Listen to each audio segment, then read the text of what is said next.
Hey everyone, so let's talk about 4 stocks that could bring in passive cash flow for the next decade in your portfolio. As a CPA, I'll break down each company so you don't have to. So drop a thumbs up and subscribe to the channel to show your support, and with that, let's dive right in. The first stock is Johnson & Johnson, trading under ticker J&J. The stock is trading around $177 and it's up 23% year to date, with a current dividend yield of around 2.94%. So why is J&J a top dividend stock? Well, they've been paying out and growing their dividend for 62 years. This demonstrates an institutional commitment to returning cash to shareholders and a conservative dividend culture. While dividend growth is important, the safety of the dividend is equally as important, and J&J has generated around 1.7 times the cash needed to pay dividends, which indicates sustainability. Now, based on their latest 10Q earnings report, management revised their future sales targets and raised their full-year outlook, so further signaling strong returns and cash generation, which will lead to both stock and dividend appreciation. The second stock I want to talk about is one of my recent favorites, and it's United Health, trading under ticker UNH. The stock trades around $345 and it's down just over 31% year to date. And that's related to some government investigations and turnover within the company, which I've already covered in another video, so check that out. Now, UNH has a dividend yield of 2.51% and has consecutive dividend payments for 23 years, with 15 of those years offering consecutive dividend growth. Now, even with the current state of the stock, they recently increased their dividend from $2.10 a quarter to $2.21 a quarter, reinforcing their trust in the company and signaling strong confidence to shareholders. Now, in terms of dividend safety, UNH has a massive cushion when paying out its dividends.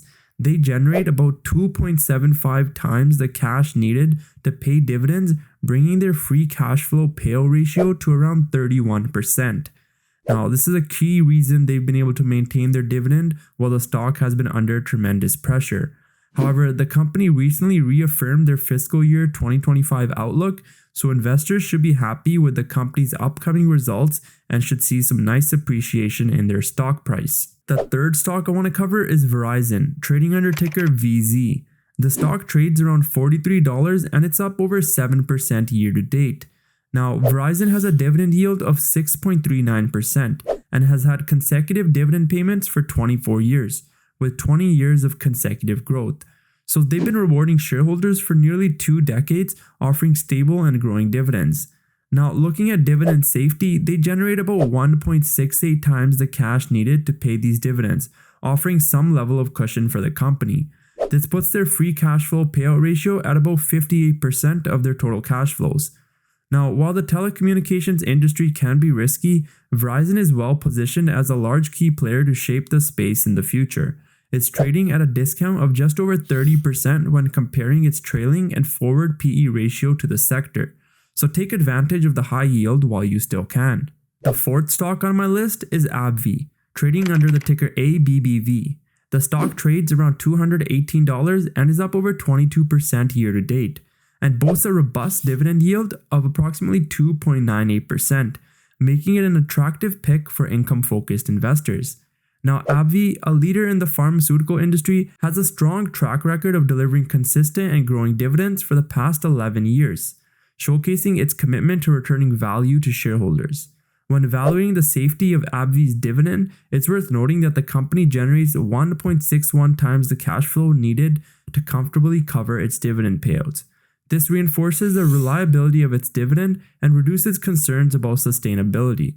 Now, given the notable performance of the stock, coupled with a stable and attractive dividend, AbbVie stands out as a high-quality addition to portfolios, offering a balance of solid returns and long-term value. So friends, thanks for watching the video. If you enjoyed, please drop a thumbs up and subscribe to the channel. Let me know your take on these 4 dividend stocks in the comments below, and as always, I'll see you in the next one.